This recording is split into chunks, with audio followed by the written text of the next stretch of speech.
बोले अब तो आनंद आ गया, 1-2 साल की भरपाई हो गई, इतना सोना चांदी मिल गया, गुरु बन करके किसी को ठग लिया, अब आनंद आएगा। और वैराग्यवती तो वहीं खड़ी है और बार बार उस चोर के चरणों का ही स्मरण कर रही है। कैसे युगल चरण है मेरे गुरुदेव के, कैसे सुंदर स्वरूप है मेरे गुरुदेव के, मेरे गुरुदेव कितने कृपालु हैं। यहां राज्य में हल्ला हो गया कि वैराग्यवती अपने भवन में नहीं है और सारे उसके गहने और जितने भी सोने चांदी आदि थे वो सब भी वहां से कोई ले जा चुका है। राजा ने अपनी सेना लगा दी चारों दिशाओं में, मेरी पुत्री को ढूंढो, कहां है। ढूंढते ढूंढते 3 दिन लगे। 3 दिन बाद घनघोर जंगल में वैराग्यवती मिली। एक पेड़ से बंधी हुई खड़ी है, मुख पर प्रसन्नता है, अपने गुरुदेव का स्मरण कर रही है। तभी सैनिकों ने जाकर के वैराग्यवती को प्रणाम किया। प्रणाम राजकुमारी, पिताजी महाराज आपको ढूंढ रहे हैं, आप जल्दी चलिए। जैसे ही रस्सी खोलने लगे, खबरदार खोलना नहीं, मेरे गुरुदेव मुझे बांध करके, मेरी दीक्षा चल रही है, जब तक गुरुदेव लौट करके नहीं आएंगे तब तक मुझे यहीं रहना है। सैनिक अब इससे ज्यादा क्या कर सकते हैं, दौड़ करके राजा को जाके बताया उस जंगल में वहां वैराग्यवती बंदी है, बोल रही है कि गुरुदेव बांध के गए हैं, वो जब तक नहीं खोलेंगे तब तक नहीं आऊंगे। राजा, राजमाता, पूरा परिवार गया, सबने जाकर के कहा वैराग्यवती चलो यहां से आगे जाना है घर पर। और कब तक बंदी रहोगी, 3-4 दिन तो तुम्हें हो गए। पिताजी आप तो जानते हैं बचपन से ही मेरा स्वभाव वैराग्य का रहा है, कृपा करके जब तक मेरे गुरुदेव आके ना खोलें तब तक मेरे को स्पर्श मत कीजिएगा। मेरे गुरुदेव ही आकर के रस्सी खोलेंगे तभी मैं यहां से जाऊंगी। राजा बोले तुम्हारे गुरु कौन है, क्या नाम है, कौन से संप्रदाय के हैं, किस शहर में रहते हैं, कहां उनका आश्रम है, कुछ तो बताओ। वैराग्यवती बोली ये तो मुझे नहीं पता। वो तुम्हें नहीं पता तो फिर कैसे चलेगा काम, मैंने गुरुदेव से नहीं पूछा, गुरुदेव बताएंगे तो मैं उसकी जानकारी रखूंगी, मैं अपने आप कैसे पूछ सकती हूं।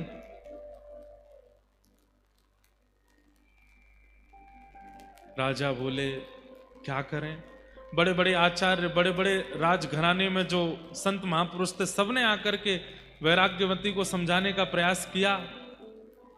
वैराग्यवती वो कोई गुरु नहीं है, वो ठग है, तुम्हारे सारे बर्तन लेकर के, सारे तुम्हारे आभूषण लेकर के भाग गया है, कोई गुरु रूप धारण करके आया, तुमको ऐसे ही परेशान करके चला गया है। वैराग्यवती बोली कृपा करके मेरे गुरुदेव के बारे में ऐसा मत बोलिए, वो मेरे गुरु हैं, वो चाहें तो मेरा सर्वस्व ले लें, मुझे कोई चिंता नहीं है। बड़े बड़े संत, बड़े बड़े ऋषि आचार्य आए, लेकिन कोई भी वैराग्यवती को मुक्त नहीं कर पाया। अगर आपने मुझे मुक्त करने का प्रयास किया मैं प्राण त्याग दूंगी अपने। सब चिंता में बैठे। तभी अनेक संतों ने नारद जी का स्मरण किया, वहीं बैठ करके यज्ञ किया, नारद जी का आवाहन करना चाहा कि हे नारद जी आप पधारो। हाथ में करताल लेकर के, वीणा लेकर के श्री नारद जी प्रकट हो गए और प्रकट होकर के बोले कहिए क्या बात है। बोले कि हमारी पुत्री यहां पिछले करीब 10-12 दिनों से बंधी हुई है और कह रही है गुरु आके खोलेंगे तो ही मुक्त होंगी। नारद जी महाराज ने जाकर के कहा पुत्री मैं नारद हूं, देवदत्ताम मिमाम वीणाम स्वरत ब्रह्म विभूषिताम मूर्छयित्वा हरिकथाम गायमानश्चराम्य हम। मैं देवदत्ता वीणा लेकर के जगह जगह ठाकुर जी का यश गाता हूं, मैं नारद हूं। मैं तुम्हें आज्ञा देता हूं ये रस्सी खोल दो, माता पिता परेशान हो रहे हैं तुम्हारे।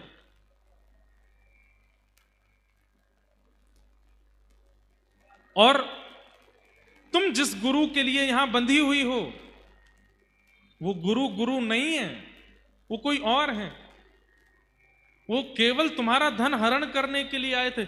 इतने में वेदमती वैराग्यवती बोलने लगी मुझे विश्वास हो गया आप नारद नहीं हो। बोले कि तुम्हें मुझ पे संशय हो रहा है? बोले हाँ, क्योंकि मेरे गुरु की निंदा कर रहे हो मेरे सामने खड़े होके। नारद जी वो नहीं हो सकते जो गुरु निंदा करे। नारद तो वो होते हैं जो गुरु की महिमा बतावे। आप मेरे गुरु की निंदा कर रहे हो, आप नारद नहीं हो सकते। नारद जी हार गए, राजा हार गए, पूरा परिवार हार गया, लेकिन वैराग्यमती ने रस्सी नहीं खोली। अंत तो गत्वा नारद जी ने जाकर के भगवान से कहा, बोले भगवान घनघोर कलयुग आ गया है। बोले क्यों? बोले एक चोर समान गुरु की बात मान करके एक वैराग्यमती नाम की कन्या अपने आप को पेड़ से बांध करके खड़ी है। उसका गुरु कोई संप्रदाय से नहीं है, उसकी गुरु की प्रणाली कोई परंपरा से नहीं है। घनघोर पापी एक चोर जबरदस्ती गुरु दीक्षा देकर के चला गया, और उस वैराग्यमती को देखो बंद करके खड़ी है एक पेड़ से। मेरे गुरु आके खोलेंगे तो ही खोलूंगी।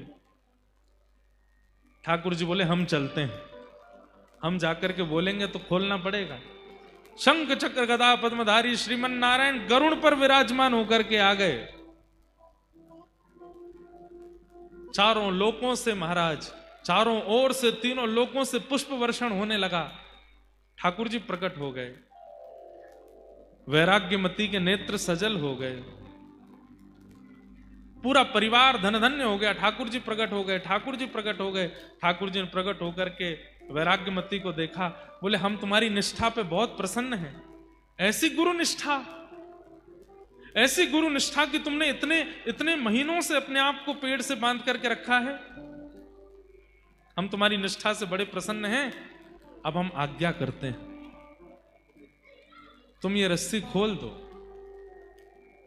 और जिन गुरु का मंत्र लेकर के और जिन गुरु से दीक्षा लेकर के तुम यहां खड़ी हो, वो गुरु नहीं है, वो एक चोर हैं, वो सामान्य व्यक्ति है, केवल तुमको ठगने के लिए गुरु का रूप धारण करके आया।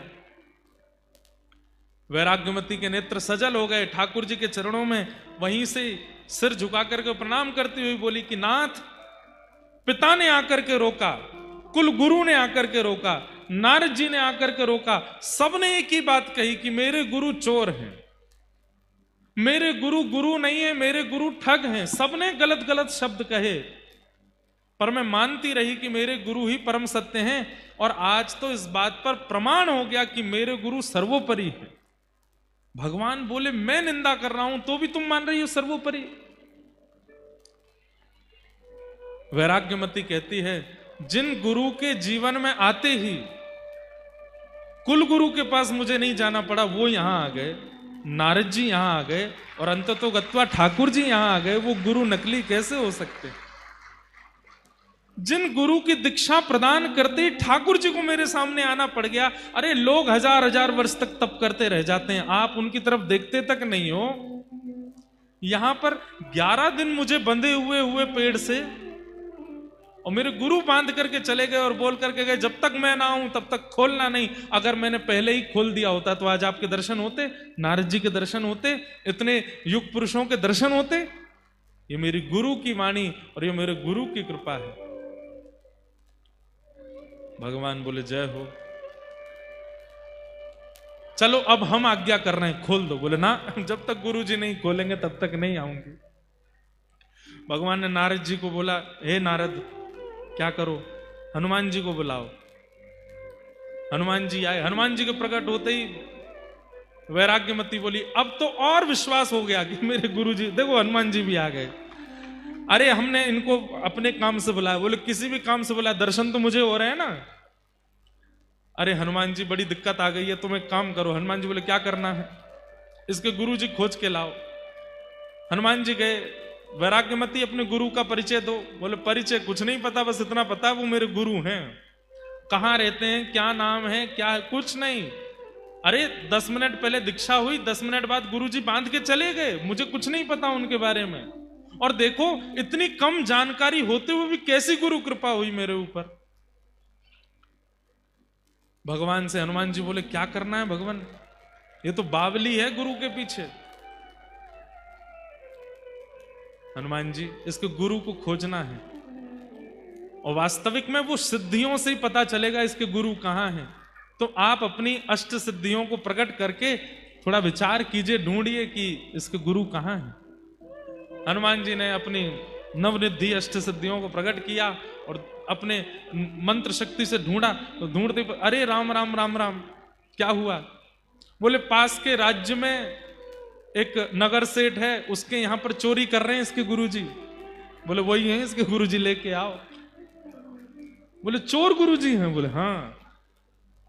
इतने में ही हनुमान जी महाराज तो अंतर ध्यान हुए, गदा लेकर के तुरंत प्रकट हो गए। गुरुजी यहां तिजोरी में से सामान निकाल रहे थे, पीछे मुड़ करके देखा तो पवन पुत्र हनुमान। हनुमान जी को देख करके गुरुजी, हे भगवान आप कैसे आ गए? हनुमान जी बोले चलो हमारे साथ, तुमको ले जाने आए हैं। बोले कि मैंने तो उम्मीद रखी थी कि यमदूत आएंगे, लेकिन आप आए हो, रामदूत आए हैं। मैंने ऐसे ऐसे काम किए कि मुझे तो लगा कि यमदूत ही आएंगे मुझको लेने, लेकिन आप आ गए नाथ, बड़ी कृपा।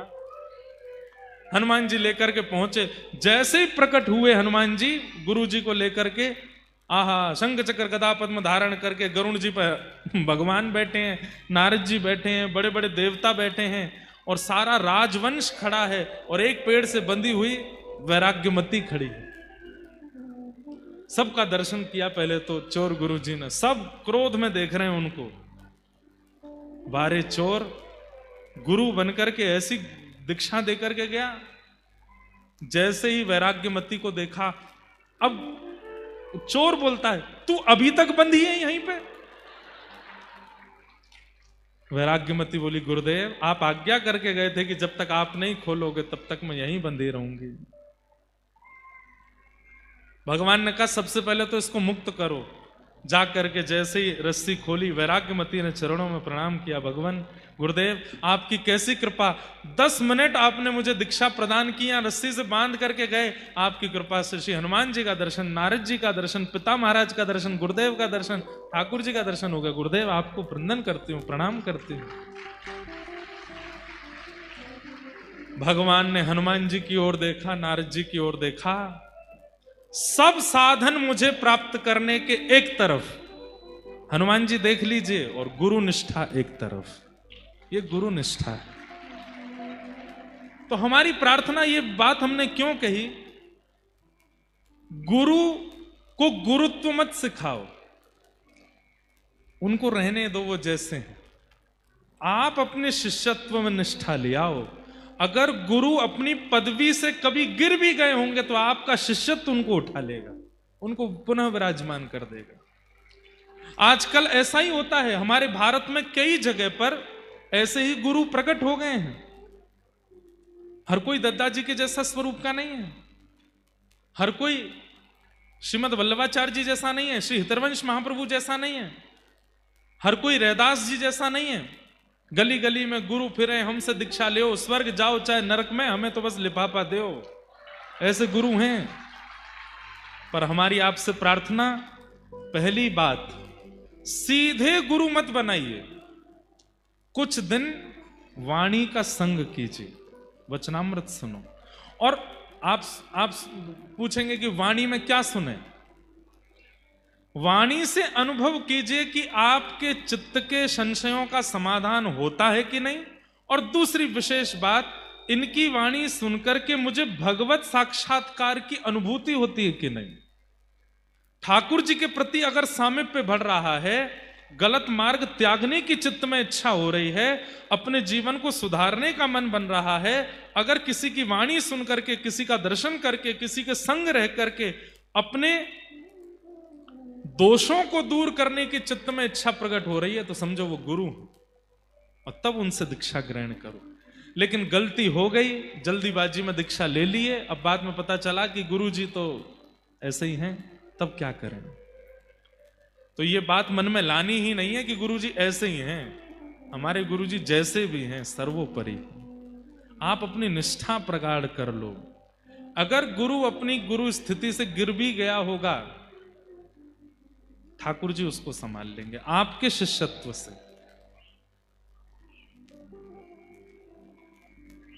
चाहे हार हो चाहे जीत हो, गुरु चरण में मेरी प्रीत हो।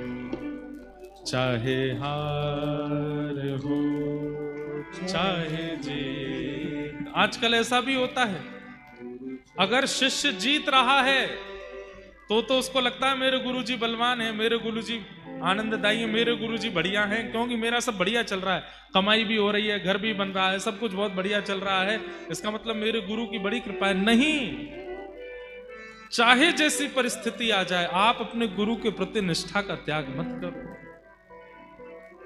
कई बार ऐसा होता है बंधुओं कि गुरु शरणागति लेने के अगले दिन ही कष्ट आने शुरू हो जाते हैं। बहुत ध्यान से सुनिए सब लोग। हम तीसरी बार कटनी वालों से प्रार्थना कर रहे हैं, हमें बस शांति दे दीजिए और हमें कुछ नहीं चाहिए। हम साक्षात दद्दा जी को आपके चित्त में प्रकट कर देंगे, ये हमारा वचन है, बस आप हमको शांति दे दो। भाव इतने प्रकट होते हैं पर हम भूल जाते हैं आप लोगों की हिलना डुलना ये सब देख देख के, तो इसलिए हमारी प्रार्थना थोड़े नेक शांति से सुन। क्या बता रहा था मैं? कई शिष्यों ने ये अनुभव किया होगा, कईयों के तो दीक्षा के बाद दिन ही बदल गए, खाकपति थे अरबपति बन गए, सब कुछ प्राप्त हो गया। और कईयों को दीक्षा के तुरंत बाद ही ठोकर लगी, गिर गए, नाक में लग गई, मुंह में लग गई और सब खत्म और होने लगा। जो रहा सहा था वो भी चला गया।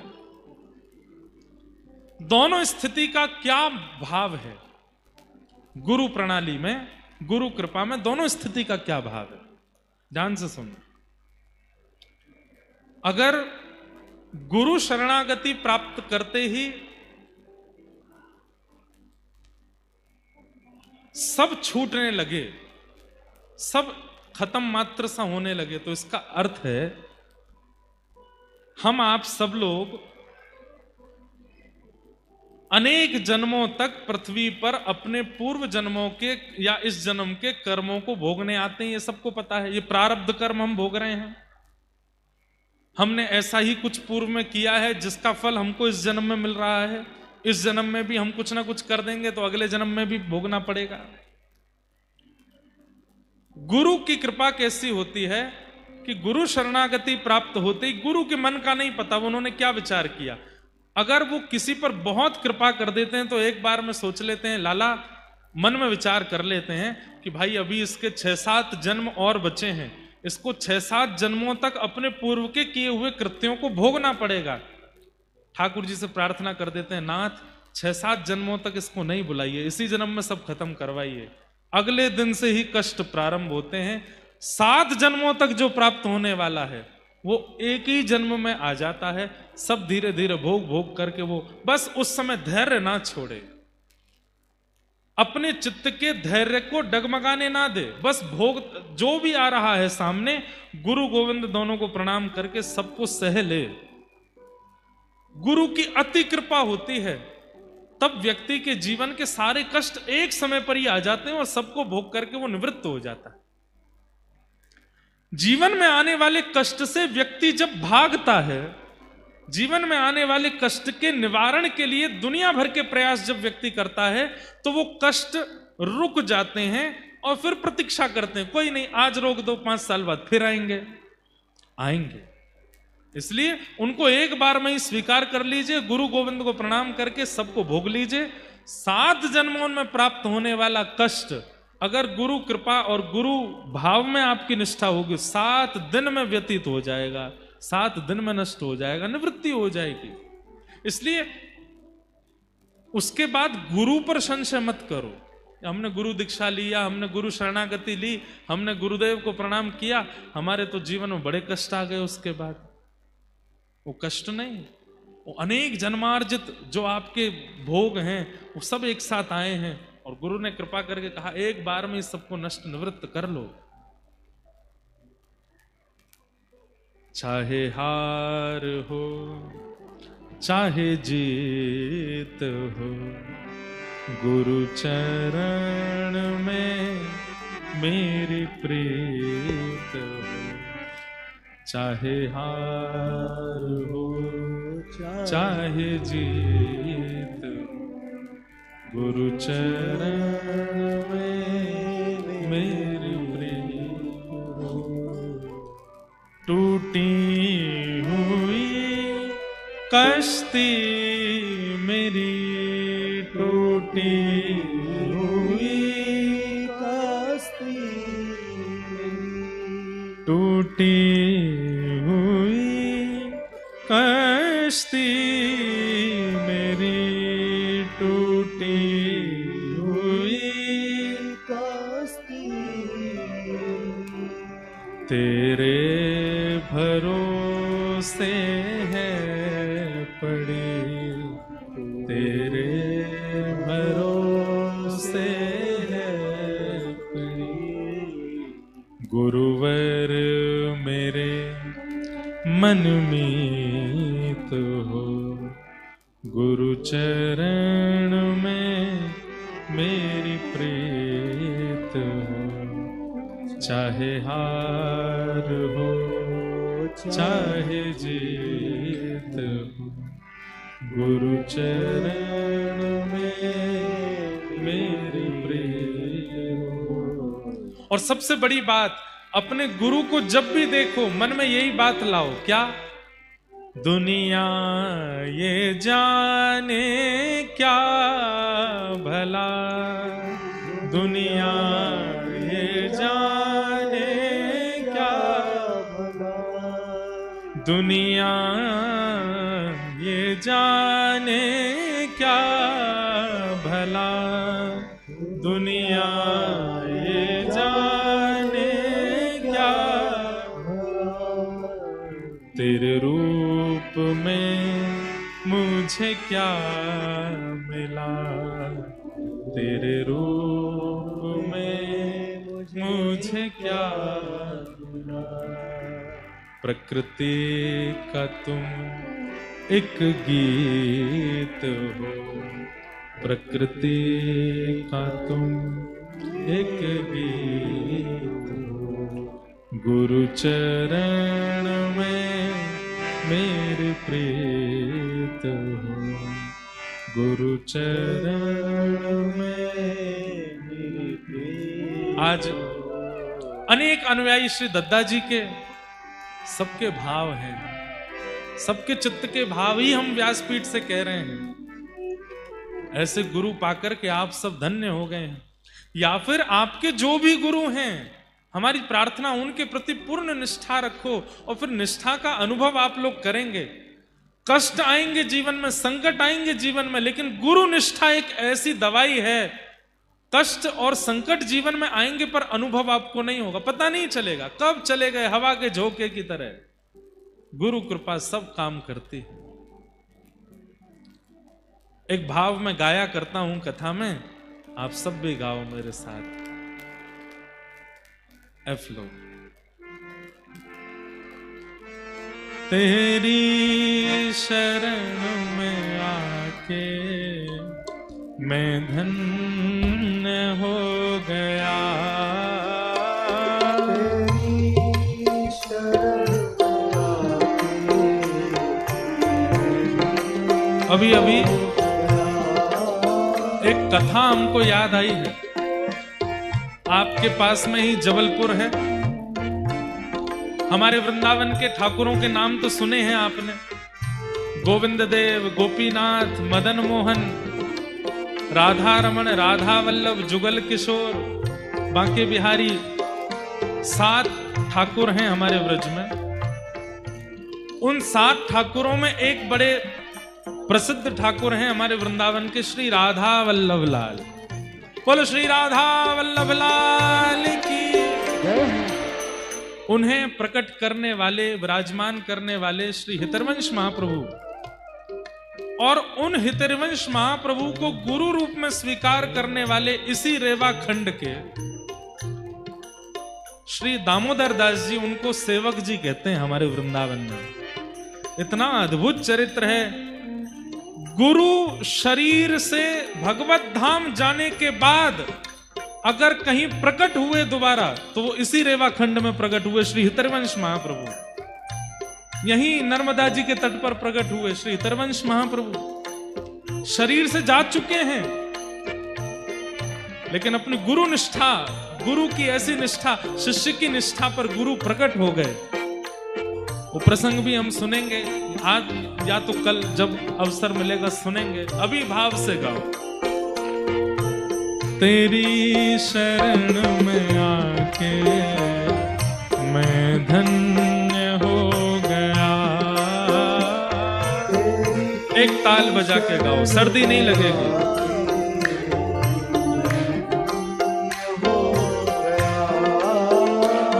जन्मों की प्यास थी जो,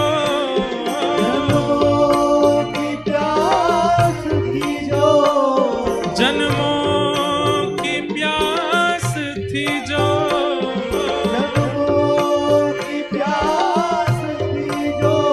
संपन्न हो गया। तेरी शरण में आके मैं धन्य हो गया।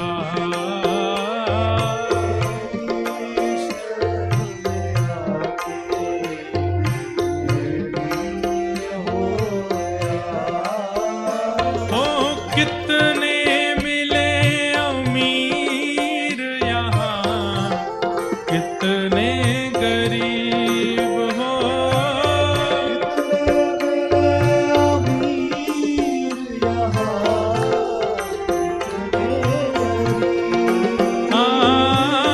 कितने मिले अमीर यहाँ, कितने गरीब हो।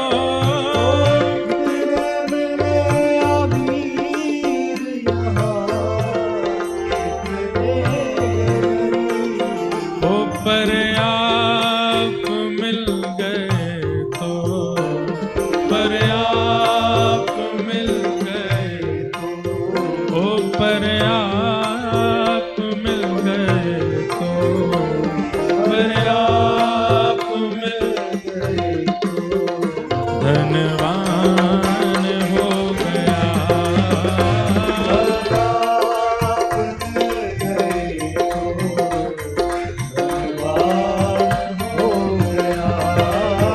ओ पर आप मिल गए तो धनवान हो गया।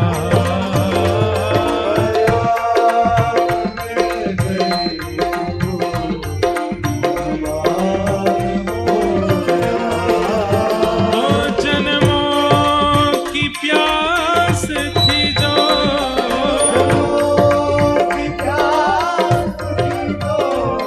जन्मों की प्यास थी जो,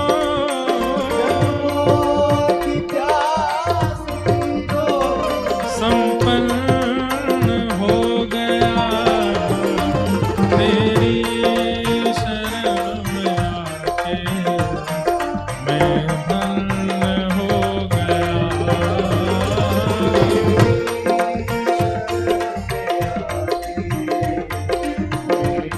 बोलो सद्गुरुदेव भगवान की।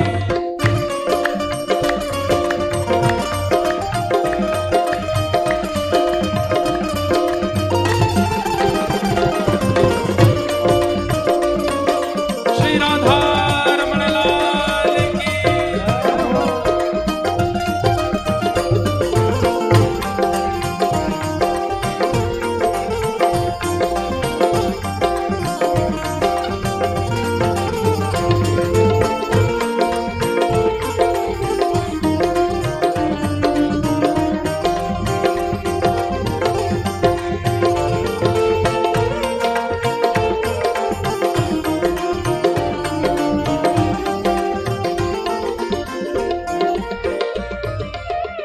करना कभी ना दूर प्रभु, चरणों से आप हो।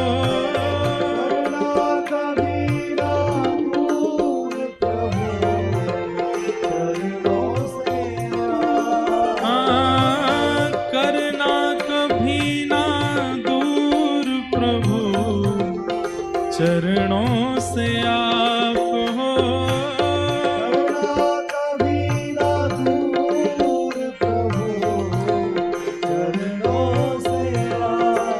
हाँ, करना कभी ना दूर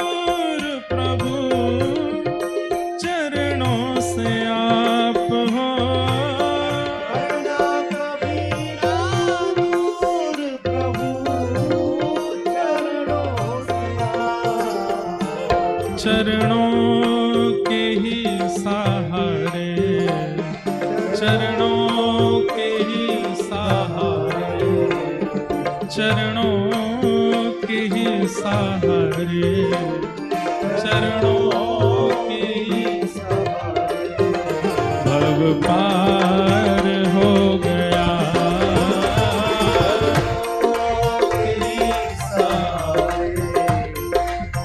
पार हो गया, चरणों के ही सहारे भव पार हो गया।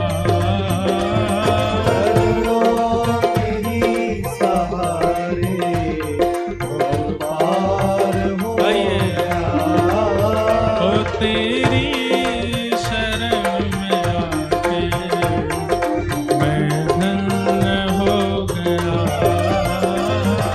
तेरी शरण में आके राधे राधे गोविंद गोविंद राधे राधे राधे गोविंद गोविंद श्री राधे राधे गोविंद गोविंद राधे राधे राधे गोविंद गोविंद जय गोविंद राधे गोपाल राधे, जय गोविंद राधे गोपाल राधे, गोविंद राधे गोपाल राधे, गोपाल राधे, जय राधे राधे गोविंद गोविंद राधे, श्री राधे राधे गोविंद गोविंद राधे, जय जय राधे राधे गोविंद गोविंद राधे, जय गोविंद राधे गोपाल राधे, जय गोविंद राधे गोपाल राधे,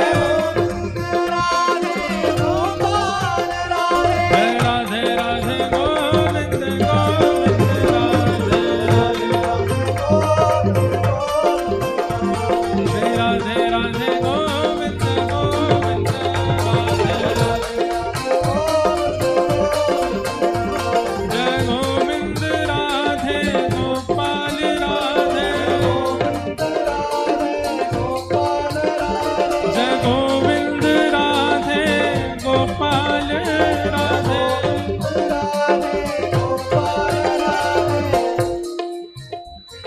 इतनी संख्या में आप सब लोग हो, आपका स्वर निकले तो कम से कम नर्मदा जी के छोर तक आवाज जानी चाहिए।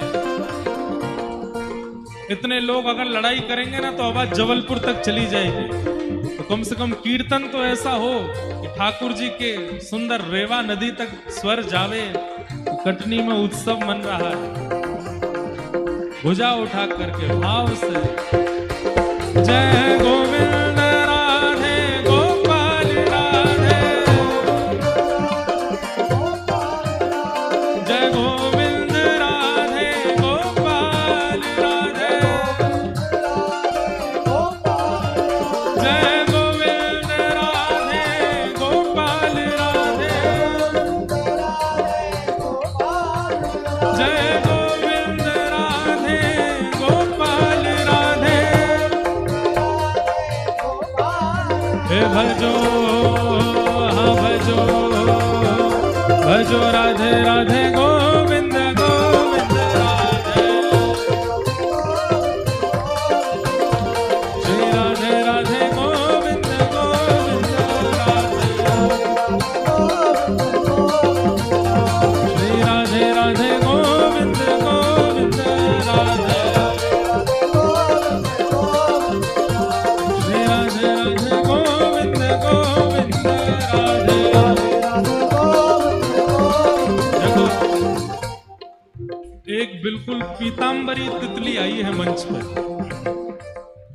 बिल्कुल पीत वर्ण की तितली यहाँ अभी व्यासपीठ पर डोल के गई। पीतांबरी पहने या तो ठाकुर जी आते हैं या गुरुदेव आते हैं। तो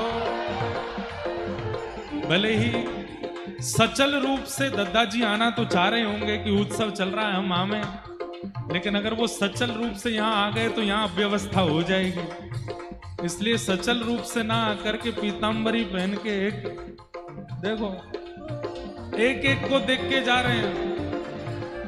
और ये हम मन बनाई बात नहीं करें। यहाँ पुष्प नहीं है, ये बगीचा नहीं है। और रात्रि का समय तितली, रात्रि को तितली नहीं आती है, और वो भी पीत वर्ण की, बिल्कुल जैसा पोशाक वर्ण व्यासपीठ पर है वैसा ही, जैसा हमारे संजय जी ने पहना, कई लोग यहाँ पहन करके बैठे हैं। जय हो। भुजा उठाओ भाव से, राधे राधे गोविंद गोविंद राधे राधे गोविंद गोविंद राधे हे गोविंद राधे गोपाल राधे हे गोविंद राधे गोपाल राधे हरि गोविंद राधे गोपाल राधे हरि गोविंद राधे गोपाल राधे हे भजो भजो भजो राधे राधे गोविंद गोविंद राधे श्री राधे राधे गोविंद गोविंद राधे भजो राधे राधे गोविंद गोविंद राधे हे भजो राधे राधे गोविंद गोविंद राधे हरि बोल हरि बोल हरि बोल हरि बोल हरि बोल हरि बोल हरि बोल हरि बोल हरि बोल हरि बोल हे हरि बोल हरि बोल हरि बोल हरि बोल हरि बोल हरि बोल हरि बोल हरि बोल मैया तेरे पाँव पड़ूं एक बार हरि बोल। आप ये हमारे श्री नित्यानंद महाप्रभु चैतन्य महाप्रभु लोगों से कीर्तन कराने के लिए कहते थे, एक दूसरे के पैर पड़ के बोलते, एक बार हरि बोल बोल दो। आप भी अपने अगल बगल वालों से बोलो, मैया तेरे पाँव पड़ूं एक बार हरि बोल, मेरे भैया तेरे पाँव पड़ूं एक बार हरि बोल, हे हरि बोल हरि बोल हे हरि बोल हरि बोल हे हरि बोल हरि बोल ओ मुकुंद माधव हरि हरि बोल मुकुंद माधव हरि हरि बोल प्यारे मुकुंद माधव हरि हरि बोल हे हरि बोल हरि बोल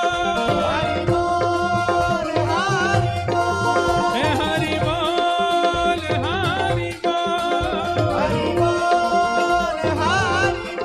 हे मुकुंद माधव हरि हरि बोल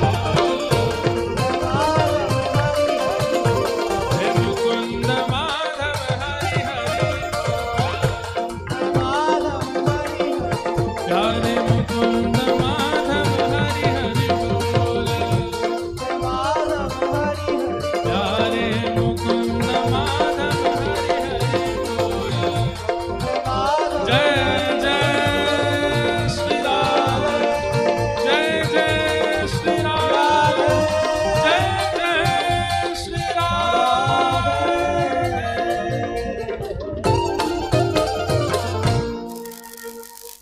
विराज जाओ सब लोग अपने स्थान पर। पूछ री के लौटा की खूब खूब प्यारे, क्या बात है बंसी वारे, शाबाश।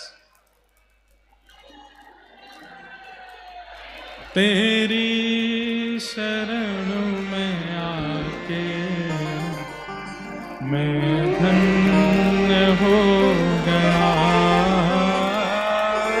तेरी शरण में आके मैं धन्य हो गया। ऐसी ठाकुर जी की परम कृपा। सब लोग बिल्कुल विराजमान हो जाओ। अभी 7 बजे हैं, कथा का विश्राम समय 7 है, लेकिन तब है जब 4 बजे शुरू हो जाए। तो अगर विलंब से कथा प्रारंभ होगी तो फिर विलंब से ही विश्राम होगी। और रोज रात्रि में यहाँ संकीर्तन भी है। आज हमारे कन्हैया मित्तल जी आएंगे, आप सब लोगों को खाटू नरेश के मधुर भजन संकीर्तन सुनाएंगे।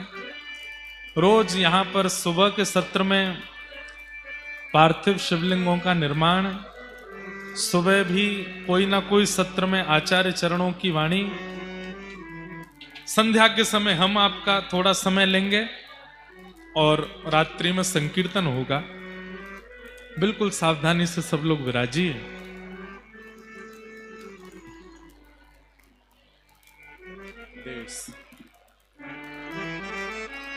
एक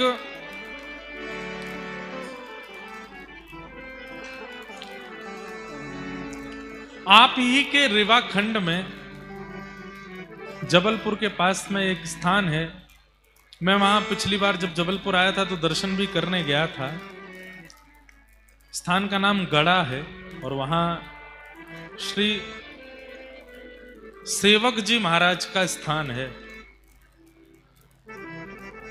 एक बात आप सबको माननी पड़ेगी कि हमारे वृंदावन के यश को गाने वाले ज्यादा तक मध्य प्रदेश के लोग हुए।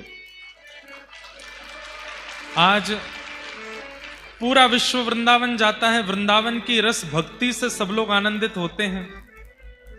श्री राधा रानी का, ठाकुर जी का सबसे ज्यादा यश गाने वाले जो प्रसिद्ध भक्त हुए वो सब मध्य प्रदेश से ही हुए। उनमें से एक नाम है सेवक जी का, जो जबलपुर के पास में विराजे। बहुत सावधानी से सब लोग कथा श्रवण करो। बहुत अच्छा चरित्र है सेवक जी का। तो आपका मूल नाम था श्री दामोदर दास और आपके साथ में ही आपके एक मित्र थे, उनका नाम था श्री चतुर्भुज दास। दामोदर दास जी और चतुर्भुज दास जी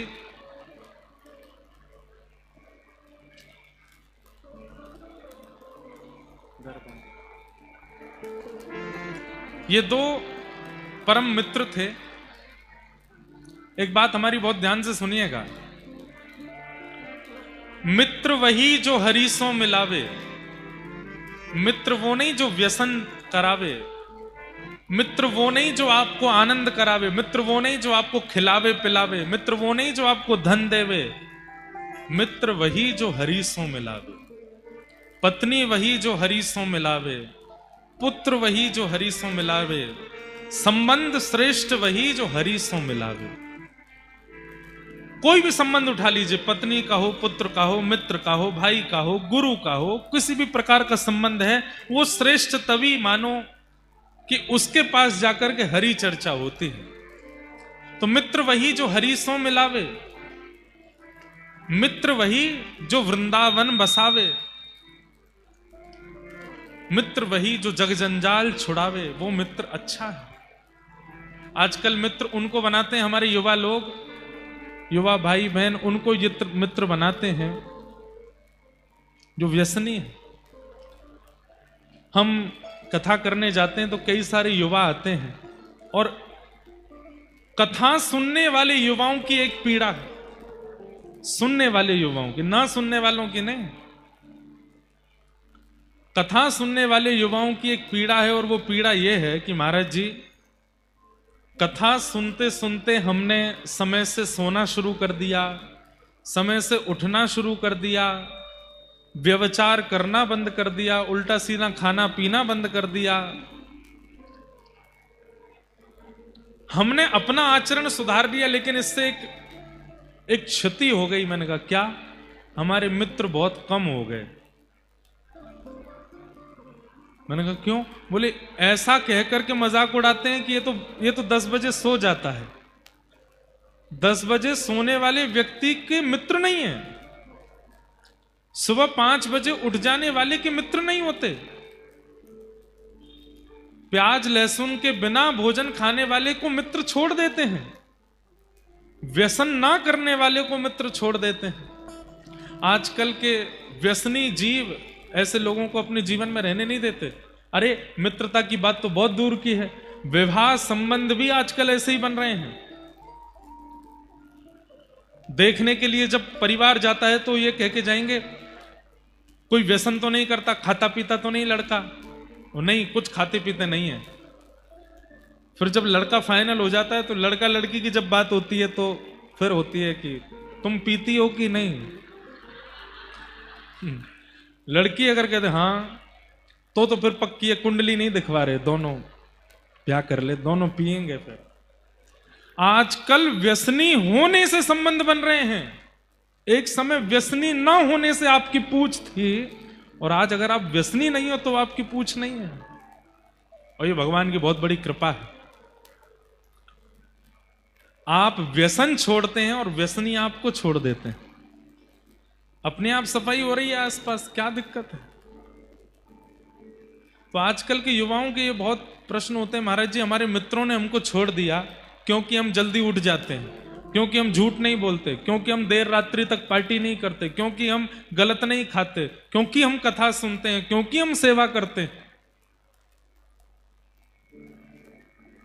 बिल्कुल निराश मत होइए, हताश मत होइए। ये संसारिक बहलूपिया मित्र आपका त्याग कर देंगे। श्री कृष्ण ही आपके परम सखा बन के आएंगे और आपको स्वीकार करेंगे। बस प्रतीक्षा करो, ठाकुर जी आएंगे, ठाकुर जी सखा बन जाएंगे। तो मित्र वही जो हरि सो मिलावे, मित्र वही जो वृंदावन बसावे, मित्र वही जो व्यसन छुड़ावे, मित्र वही जो सतमार्ग दिखावे, वो मित्र है। तो जबलपुर में 2 मित्र थे पास के गांव में, जिनका नाम था दामोदर दास। अब यहां के लोग, अब देखिए कितनी बड़ी बात है, जिनकी मैं चर्चा सुनाने जा रहा हूं, जबलपुर और रीवा खंड के लोग ही इनको नहीं जानते, और हमारे वृंदावन में इनका नाम सुनते ही हाथ जुड़ जाता है। सेवक जी महाराज, आप राधा वल्लभ जी के मंदिर में जाकर के कह दीजिए कि हम सेवक जी के गांव से आए हैं, तो वहां 2-4 लोग आपके पैर छीलेंगे कि आप सेवक जी के गांव से आए। और छोड़िए, आज विश्व प्रसिद्ध परम पूजनीय प्रातः स्मरणीय श्री प्रेमानंद जी महाराज, उनके पास जाके बस इतना बोलना हम सेवक जी के गांव से आए हैं, महाराज जी आपको माला पहनाएंगे कि आप सेवक जी के यहां से आए हो। तब फिर सत्य बता देना, गांव तो दूर है, आए रेवा खंड से, रेवा खंड उन्हीं का ही है। सेवक जी महाराज वो हैं, उनका चरित्र हम सुना रहे हैं आपको। नेक शांति और दे दो, इधर उधर वाले, नीचे वाले नेक शांति कर लो भैया सब। तो श्री दामोदर दास जी और श्री चतुर्भुज दास, ये 2 मित्र थे। कभी कभी ठाकुर जी कई लोगों के, अब ऐसा होता है कि अब कथा हो रही है, यहां पर कोई आकर के बैठ गया और बैठे बैठे उसने कथा सुनी, कथा सुनकर के उसके चित्त में भक्ति पहली बार जगी कथा सुनने से। कई लोगों के साथ ऐसा होता है, पर कई लोग ऐसे होते हैं वो जन्म से ही भक्त होते हैं। मंदिर जाना, कथा सुनना, सत्संग करना, गुरुओं को प्रणाम करना बचपन से ही उनकी आदत जैसी हो जाती है, सिखाना नहीं पड़ता, उनका स्वभाव बन जाता है। तो ऐसे ही थे श्री दामोदर दास जी और श्री चतुर्भुज दास जी, इसलिए दोनों मित्र हो गए। आप दोनों का नियम था कि जबलपुर में कोई भी संत जन पधारते, उनको प्रणाम करके निमंत्रित करना कि आप हमारी कुटिया के पास, घर के पास चलो, वहीं बैठ करके आप कुछ सत्संग करो, वहीं हम आपको प्रसाद पवाएंगे, एक रात्रि हमको सेवा का अवसर दो, कल आप आगे निकल जाना। ऐसी प्रसिद्धि हो गई कि अब जो कोई भी आता है जबलपुर क्षेत्र में, उसे इन्हीं के यहां जाते, दामोदर दास जी के यहां।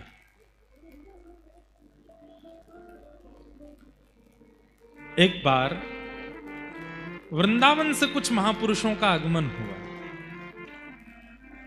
एक होता है ना कि चित्त में एक भावना बनी रहती है कि हमें जो प्रिय लगती है वो बात कोई सुना दे।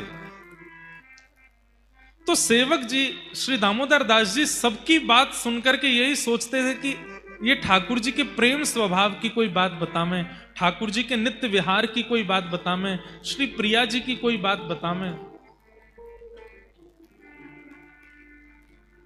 तभी कुछ महापुरुषों का वृंदावन से आगमन हुआ। वृंदावन से महापुरुष आए तो उनको एक पेड़ के नीचे बैठवाया, संत चरणों में प्रणाम किया, चरण धोकर के कहा महाराज जी कोई सत्संग सुनाइए। तो उन संतों ने श्री प्रियालाल जी का एक पद गाया।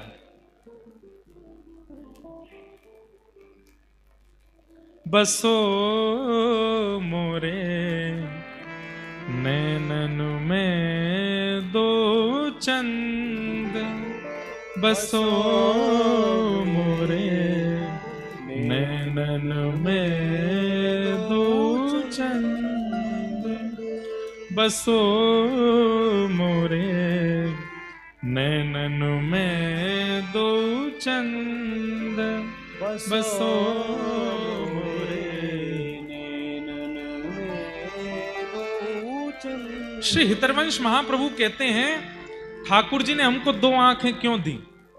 एक आंख से भी देखा जा सकता था, फिर दो क्यों दी? तब महाप्रभु जी श्री हितरवंश महाप्रभु कहते हैं ताकि एक नेत्र में श्याम सुंदर विराजें और दूसरे नेत्र में किशोरी जी विराजें। दो लोग आवेंगे तो द्वार बड़े होने चाहिए ना, इसलिए भगवान ने हमको दो द्वार दिए ताकि दोनों विराजें। अकेले ठाकुर जी होते तो एक आंख से भी काम चल सकता था, पूरी दुनिया एक आंख से भी देखी जा सकती, पर दो नेत्र क्यों? क्योंकि हम जिनका दर्शन करते हैं वो युगल हैं, और दोनों युगल को प्रवेश कराने के लिए द्वार बड़े होने चाहिए, दो होने चाहिए। जैसे कईयों के घरों में एक ही किवाड़ होती है, एक ही गेट खुलता है, वहीं से घुसते हैं। कई लोग घरों में ऐसे होते हैं दो गेट खुलते हैं, तो ऐसे ही भगवान हितरवंश महाप्रभु कह रहे हैं ये दो गेट है, दोनों खुलते हैं तब युगल अंदर प्रवेश करते हैं। गौर वरण वृषभानु नंदिनी, गौर वरण वृषभानु नंदिनी, श्याम वरण नंद नंदन, ओ श्याम वरण नंद नंदन, बसो मोरे नैनन में दो चंद, बसो मोरे नैनन में दो चंद। जैसे ये पद गाया, ये पद सुनते ही श्री दामोदर दास जी के नेत्रों से अपने आप आंसू गिरने लगे, और ये पद सुनते ही उनके नेत्रों से अविरल अश्रुधार गिरने लगी। और बस वो जो प्रवचन कर रहे थे उनकी बस प्रतीक्षा कर रहे थे, ये विश्राम कब लेंगे, मैं इनसे पूछूं कि मुझे ये रस कहां मिलेगा। जैसे उनका प्रवचन विश्राम हुआ, चरणों में प्रणाम किया, बोले भगवान मैं तो इसी रस की प्यास में बैठा हूं, नर्मदा जी के तट पर बैठकर के नित्य प्रार्थना करता हूं ऐसे संत आमे हमारे क्षेत्र में जो प्रेम रस की बात बतावें, श्री प्रिया प्रियतम की बात बतावें। आज मैं धन्य हो गया, मुझे बस ये बता दीजिए ये रस कहां से आया है। तब वो संत फिर गाने लगे, यह रस वृंदावन ते आयो, यह रस वृंदावन ते आयो। ये तो वृंदावन से आया है, और वृंदावन में भी इस रस के अनेक प्रवाहक हैं, पर एक अद्भुत प्रवाहक हैं श्री हितरवंश महाप्रभु। जैसे ही श्री हितरवंश महाप्रभु का नाम सुना, सेवक जी के तो रोम रोम नृत्य करने लगा। नाम सुनते ही, सुनिए, गुरु मिले नहीं हैं, गुरु का दर्शन नहीं हुआ है, गुरु की छवि नहीं दिखी है, केवल गुरु का नाम कान में पड़ते ही समाधान हो गया, यही तो गुरु हैं। कोई नाम ले दे वे बस। आज भी स्थिति है, हमें कोई बात का प्रमाण देना है तो हम क्या कह देते हैं, गोस्वामी तुलसीदास जी ऐसा कहते हैं। तुलसीदास जी का नाम आते ही व्यक्ति को दोबारा रीचेक नहीं करना पड़ता, गोस्वामी जी कह रहे हैं तो सत्य ही कहा होगा। भक्तिमती मीराबाई ऐसा कहती हैं, ये बात सुनते ही हमारे मन में विश्वास आ जाता, मीराबाई कह रही हैं तो सत्य ही कहा होगा। हमारे दद्दा जी के जितने भक्त हैं, उनको कोई बात का प्रमाण देना हो, बस एक दद्दा जी ने ऐसा कहा था, वो रीचेक थोड़ी करेंगे। दद्दा जी ने कहा था तो मतलब ये प्रमाणित है।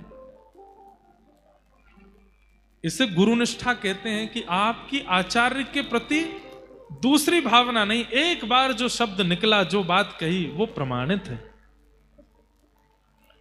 हितरवंश महाप्रभु का नाम सुनते ही श्री दामोदर दास जी के तो नेत्र पुलकित हो गए, रोम रोम नृत्य करने लगा। चरणों में प्रणाम करके कहा कि भगवान, अगर मैं वृंदावन गया तो हितरवंश महाप्रभु मुझे स्वीकार करेंगे? क्यों नहीं करेंगे, निश्चित स्वीकार करेंगे, तुम जाओ तो सही। और श्री दामोदर दास जी ने मन बना लिया कि मैं वृंदावन जाऊंगा। लेकिन वही बात है ना, कल करे सो आज कर, आज करे सो अब, पल में परले होएगी बहुरी करेगो कब। सद कार्यों को कल पर नहीं टालना चाहिए, अब तुरंत कर लेना चाहिए। मन हो गया वृंदावन जाना है तो फिर निकल पड़ो तुरंत।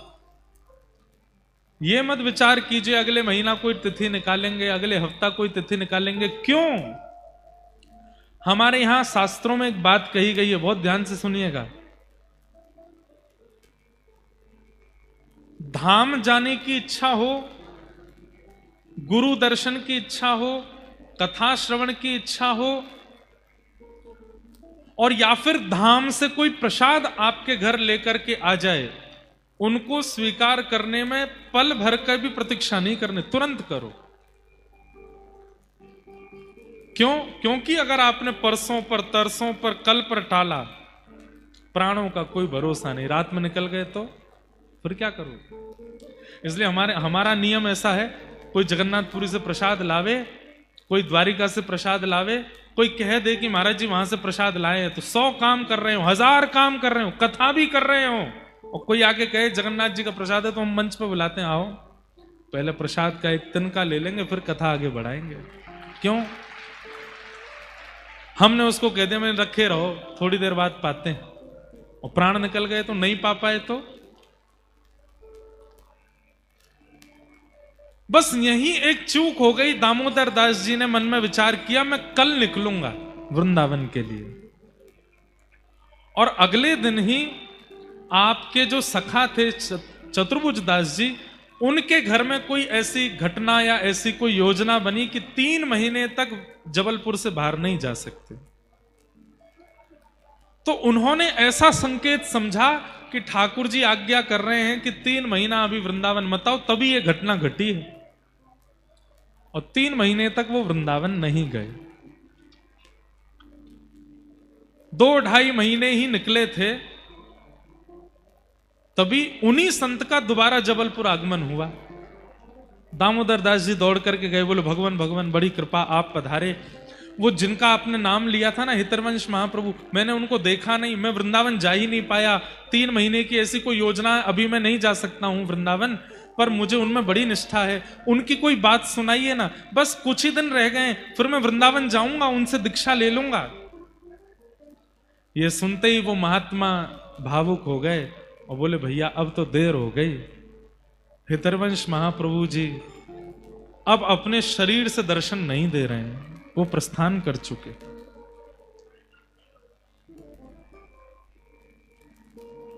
उस समय ऐसी स्थिति हो गई दामोदर दास जी की, 2 महीने से रोज चिंतन कर रहे हैं और बिना गुरु मंत्र के ही गाते थे, प्राण हरिवंश जीवन हरिवंश, प्राण हरिवंश जीवन हरिवंश।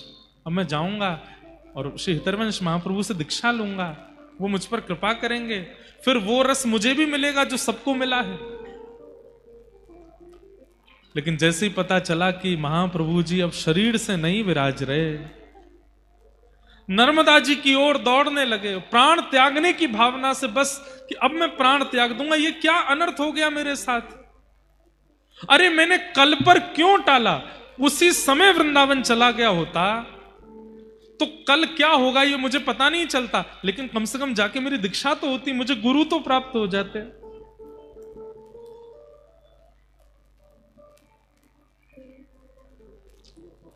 तभी उन संत ने कहा, देखो हितरवंश महाप्रभु तो नहीं है वहां पर, लेकिन उनके पुत्र वनचंद्र जी हैं, तुम चाहो तो उनसे दीक्षा ले सकते हो, वही रस, वही परंपरा, वही भावना सब आपको तुमको वहां से प्राप्त हो जाएगी। तो ये सुनकर के जो दूसरे इनके सखा थे चतुर्भुज दास जी, वो तो चले गए वृंदावन, लेकिन दामोदर दास जी ने प्रण ले लिया, मैं वृंदावन नहीं जाऊंगा, मेरे गुरु तो वही हैं। और नर्मदा जी के तट पर दोनों भुजा ऊपर करके बैठ गए और बोले, मैं आज प्रतिज्ञा लेता हूं, अगले 10 दिन तक आकाश को साक्षी मानता हूं, वायु को साक्षी मानता हूं, जल रूपी नर्मदा जी को साक्षी मानता हूं, आप सब प्रकृति की साक्षी मानता हूं, और आप सबसे प्रार्थना करता हूं, मेरे गुरुदेव श्री हितरवंश महाप्रभु जी जब तक नहीं आएंगे मैं दीक्षा नहीं लूंगा, और 10 दिन में अगर उनका प्राकट्य नहीं हुआ तो मैं अपने शरीर का त्याग कर दूंगा। और दोनों भुजा ऊपर उठा करके सूर्य की ओर दृष्टि करके श्री दामोदर दास जी नर्मदा जी के तट पर बैठ गए। इसे कहते हैं गुरु निष्ठा। 4 दिन बीते, भुजाएं ऊपर हैं, बस नेत्रों से अविरल अश्रुधार गिर रही है, ना कुछ खा रहे हैं, ना कुछ पी रहे हैं, ना कुछ प्राप्त कर रहे हैं, बस मेरे गुरु प्रकट हों, मेरे गुरु। और किसी ने उनसे कहा, गुरु जी एक बार जाने के बाद नहीं आते, ध्यान से सुनिएगा, किसी ने उनसे कहा कि गुरु जी एक बार चले जाने के बाद, शरीर से अदृश्य होने के बाद दोबारा नहीं आते। तो सेवक जी महाराज बोले, दामोदर दास जी बोले, क्यों? ठाकुर जी तो बार बार प्रकट होते हैं, प्रहलाद के लिए प्रकट हुए, ध्रुव के लिए प्रकट हुए, मीराबाई के लिए प्रकट हुए, सूरदास के लिए प्रकट हुए।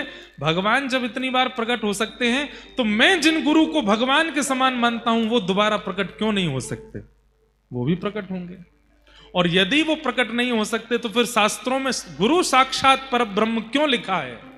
गुरु को अगर परब्रह्म कहा है तो परब्रह्म तो अनेक बार प्रकट होता है, शरीर से एक बार जाने के बाद उनका पुनः प्राकट्य क्यों नहीं हो सकता?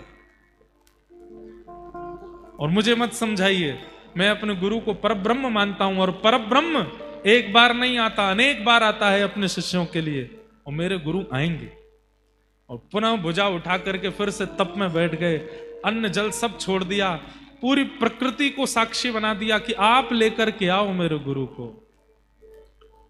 बंधुओं, आज भी जाइएगा जबलपुर के पास गणा में, आपको वहां अनुभव होगा, वहां के किसी आचार्य से पूछ लीजिएगा तो वो आपको दिखाएंगे, साक्षात यमुना जी प्रकट हो गए, साक्षात वृंदावन प्रकट हो गया, साक्षात मयूर कोकिल करने लगे, वृंदावन की सघन कुंज प्रकट हो गई, राधे श्याम राधे श्याम राधे श्याम का कीर्तन गुंजायमान होने लगा। श्री वृंदावन बिहारी लाल, श्री राधा वल्लभ लाल, श्री राधा रमण लाल, जितने वृंदावन के ठाकुर हैं सब प्रकट हो गए, और सबके बीच में हितरवंश महाप्रभु प्रकट हो गए और सामने आकर के खड़े हो गए सेवक जी के। उनका नाम सेवक जी बाद में पड़ा, अभी तो दामोदर दास।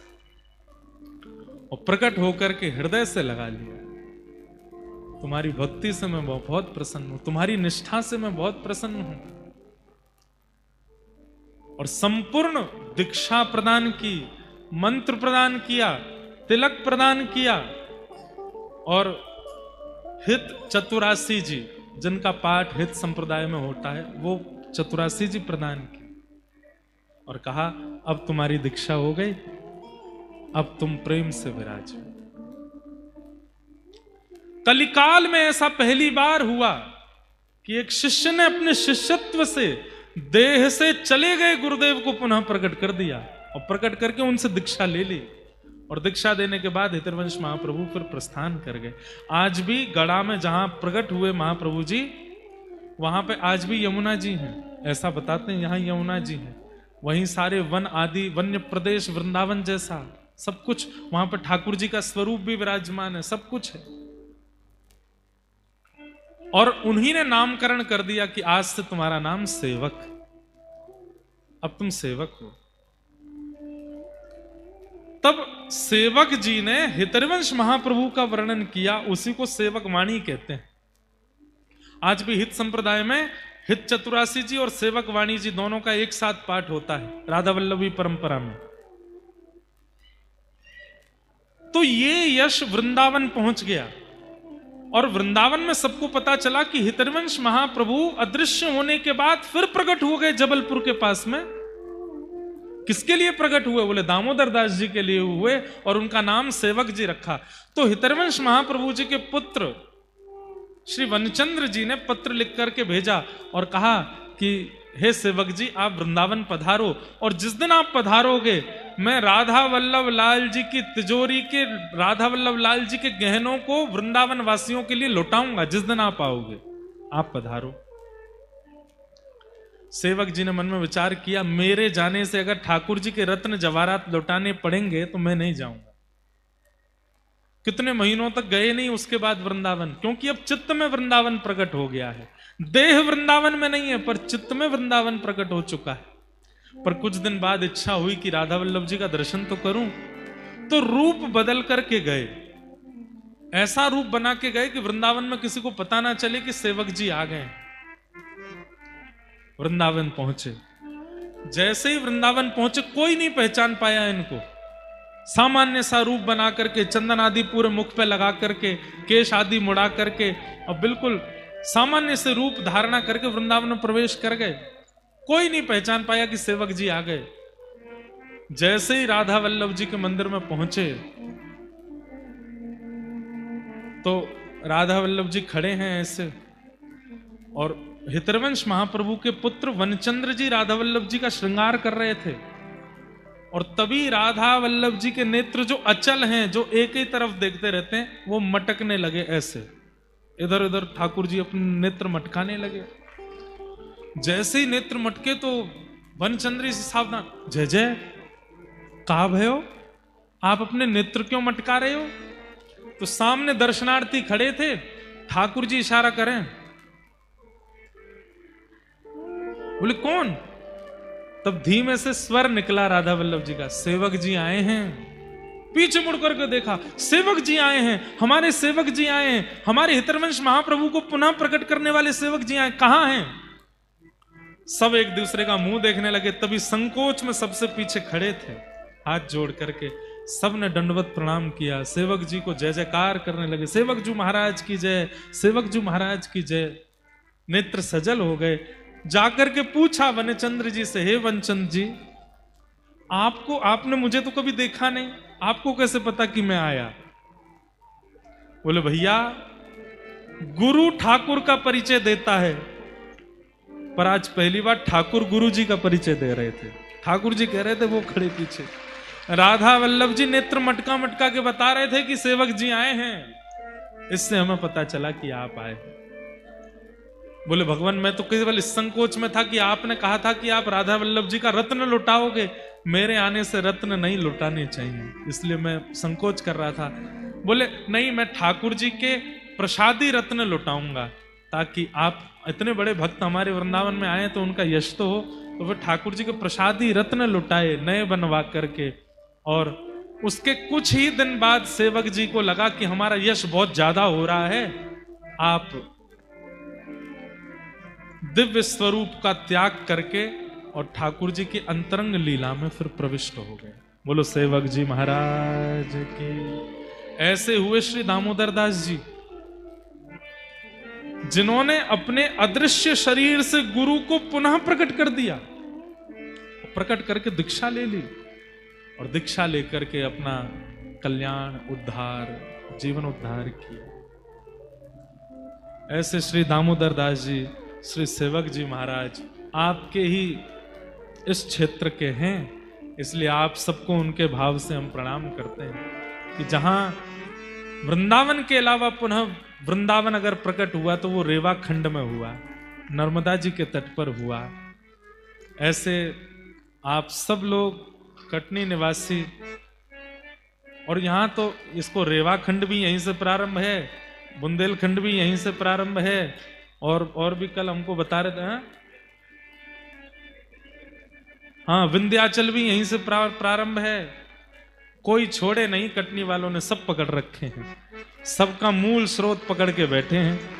मतलब कटनी अगर कोई आ गया तो रेवा खंड का भी दर्शन हो गया, बुंदेलखंड का भी दर्शन हो गया, विंध्याचल का भी दर्शन हो गया, सबके अनुभव हो जाते हैं। ऐसे कटनी में हम आप सब लोग आनंद से दद्दा जी का पावन महोत्सव मना रहे हैं, प्राण प्रतिष्ठा उत्सव मन रहा है।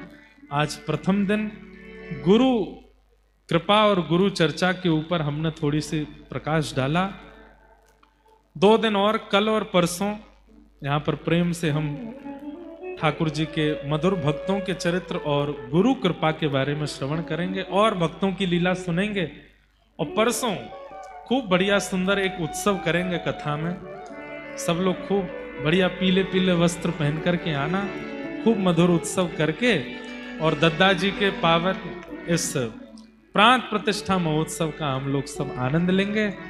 सब लोग बड़े प्रेम और भाव से हमारे साथ में वृंदावन को प्रणाम कर लो। श्यामा हृदय कमल सो प्रगट्यो, श्यामा